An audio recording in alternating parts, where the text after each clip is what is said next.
Welcome back. अमरीकी सदर Donald Trump की जानिब से कहा गया है कि वो बाग्राम एयरबेस जो अफगानिस्तान में है उसे वापस लेने की कोशिश कर रहे हैं, और साथ ही उन्होंने ये कहा कि क्योंकि ये बेस 1 घंटा फासले पर है चाइना की उस जौहरी फैसिलिटी से जहां पर वो अपने जौहरी हथियार बनाता है। इस पर बात करने के लिए हमारे साथ इन फोकस हैं फॉर्मर एम्बेसडर मंसूर अहमद खान साहब। बेहद शुक्रिया फॉर जॉइनिंग अस।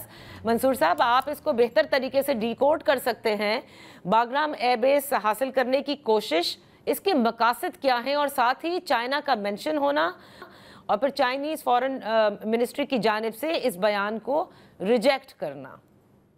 जी बिल्कुल नादिया, जो जिस तरह आपने कहा कि ये जो बयान है, सबसे पहले तो ये कि ये ऑफ द कफ स्टेटमेंट है या रिमार्क्स हैं प्रेसिडेंट ट्रंप के, और प्रेसिडेंट ट्रंप का ये स्टाइल है डिप्लोमेसी का, प्रेसिडेंट ट्रंप का ये स्टाइल है लीडरशिप का कि वो इस तरह के रिमार्क्स देते रहते हैं जिससे वो अपनी इंटेंशंस, अपनी स्ट्रेटजी की डायरेक्शन को भी इंडिकेट करने की कोशिश करते हैं और कुछ मैसेजिंग भी करते हैं। और इस मामले में चूंकि इस रीजन में यूएस और नेटो की फौजों के इनखला के बाद से चाइना ने अफगानिस्तान के साथ अपनी एंगेजमेंट को काफी मुस्तहकम किया है रीजनल स्टेबिलिटी के दायरे में। तो प्रेसिडेंट, और अभी चूंकि चाइना की तरफ से भी मैसेजिंग की गई जब एससीओ का इनकाद हुआ, और उसके बाद एक दिन बाद ही चाइना ने एक बहुत बड़ी मिलिट्री परेड भी की वहां पे, विक्ट्री परेड।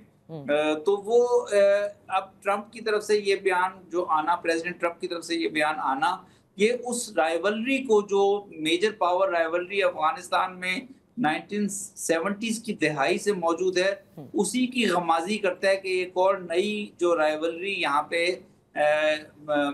पे देखी जा रही है। लेकिन जहां तक जो उसमें जिस तरह से आपने कहा कि चाइना ने भी इसको रिजेक्ट किया है, लेकिन मेरी भी कुछ अफगानिस्तान से रिलेटेड जो एक्सपर्ट्स हैं उनसे भी बातचीत हुई, मेरे अपने भी व्यूज यही हैं कि ये बहुत मुश्किल नजर आता है या बहुत काफी नामुमकिन की हद तक जाता है मेरे ख्याल में तो, लेकिन काफी मुश्किल नजर आता है कि अफगान तालिबान जो कि जिनकी सारी स्ट्रगल 2001 से लेकर 2021 तक और बड़े सख्त हालात से गुजरे वो, और वो स्ट्रगल मरकूज थी इस नुक्ते पर कि अफगानिस्तान से गैर मुल्की फौजों का इनखला हो, अफगानिस्तान से फॉरेन ऑक्यूपेशन का खात्मा हो। सही। तो किसी किस्म की फॉर्मल ऑक्यूपेशन, चाहे वो बगराम को हैंड ओवर करने की हद तक भी हो, मेरा ख्याल है उनकी हुकूमत का इस किस्म का कोई इरादा नजर नहीं आता। और अगर ये पॉसिबिलिटी होती तो वो 2021 या 22 में ही कोई ऐसी डील करके कुछ लिमिटेड सतह पर बिठा देते कुछ अफवाज को। उस वक्त तो उन्होंने टर्किश फौज के हाथ में, जो नेटो का पार्ट थे, अफगान तक काबुल एयरपोर्ट को कंट्रोल कर रहे थे, वहां पे भी उन्होंने कहा कि यहाँ से तमाम अफवाज जो हैं, चाहे वो मुस्लिम कंट्री की अफवाज है नेटो के अंडर, वो निकल जाएंगी। तो मेरा ख्याल है ये जो है ना, मैसेजिंग की हद तक तो है ये स्टेटमेंट, और प्रैक्टिकली मुझे इसकी पॉसिबिलिटी नजर नहीं आती। ठीक है, प्रैक्टिकली बिल्कुल आपने दुरुस्त फरमाया कि तालिबान हमेशा से ही बैरूनी फौज के मौजूदगी के अगेंस्ट रहे हैं, लेकिन क्या जो हालात हैं इस वक्त उनके, जिसमें इकॉनमी की हवाले से और वो जो सब कुछ फ्रीज है, जो डिप्लोमेटिक ताल्लुकात हैं वो फॉर्मल ताल्लुकात नहीं, अभी तक उनकी रिकग्निशन नहीं हुई है, इसके एवज एक फॉर्मल बाग्राम बेस आपको लगता है वो हैंड ओवर कर सकते हैं?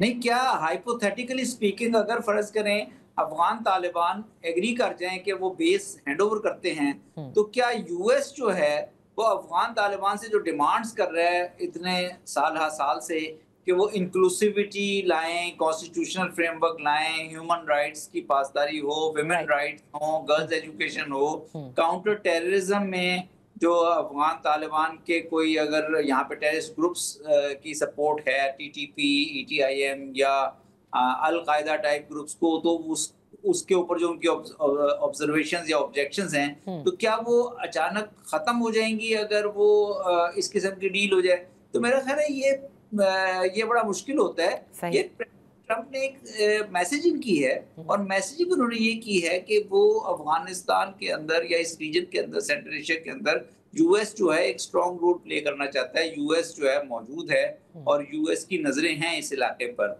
और चाइना का राइज जो है, या चाइना का जो इकोनॉमिक फुटप्रिंट जो इंक्रीज हुआ है अफगानिस्तान में, या सेंट्रल एशिया की तरफ हो रहा है, या SCO के जरिए चाइना अपनी डिप्लोमेटिक आउटरीच बढ़ा रहा है, उसको काउंटर करने की मेरा ख्याल एक कोशिश है। Can this be also a reaction to the agreement that is signed between Pakistan and Saudi Arabia?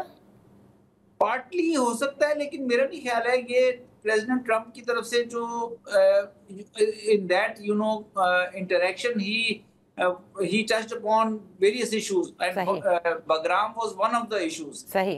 जो मिडिल ईस्ट की जो डायमेंशंस हैं, जो पाकिस्तान और सऊदी अरेबिया के दरमियान जो डिफेंस स्ट्रेटेजिक पार्टनरशिप एग्री हुई है, उसकी फिर बैकग्राउंड बहुत फर्क है। पाकिस्तान और सऊदी अरेबिया बहुत अरसे से एक डिफेंस कोऑपरेशन में थे, और जो अभी रिसेंटली हालात हुए मशरक़ वुस्ता में, जिसके बाद जो है US जो है, जो इजराइल का भी एलाय है, जो सऊदी अरब का भी एलाय है, और दीगर अरब ममालिक का भी एलाय है, कतर का भी, उनकी तरफ से एक बहुत कोल्ड एटीट्यूड या कोल्ड रिस्पांस दिया गया टू इजराइल्स एग्रेशन। तो सऊदी अरब ने और अरब मुल्कों ने ये फैसला करना था कि अब वो किस तरफ जाते हैं। और पाकिस्तान इंडिया का जो 4 दिन का जो मार्का हुआ था मई में, उसके बाद से जो पाकिस्तान की बढ़तरी नजर आई है, और इसमें आप ये भी इग्नोर नहीं कर सकते कि चाइनीज टेक्नोलॉजी का जो रोल था। सही, तो सही। मेरा ख्याल है अरब वर्ल्ड जनरली और सऊदी अरब ने पर्टिकुलरली ये फैसला किया। और आप बड़े देखें जब वो हुआ है सब कुछ, तो जो डिलाइट आप देख रहे हैं MBS के फेस पे, या जो डिलाइट पाकिस्तान के अंदर भी देखा जा रहा है, बिल्कुल की अक्कासी करता है कि ये बहुत बड़ी डेवलपमेंट है। बहुत बहुत शुक्रिया मंसूर अहमद खान साहब for being with us on the show. इसी के साथ प्रोग्राम का वक्त ख़त्म होता है। कल फिर आपकी खिदमत में हाजिर होंगे और मज़ीद तफसीलात अभी सामने आएंगी और इस पर मज़ीद बात होगी। बट नेवरदलेस, बिल्कुल ठीक कहा एम्बेसडर साहब ने कि that delight is shown on the faces of both the leadership of both countries. That's all for today. इजाज़त दीजिए, अल्लाह हाफ़िज़।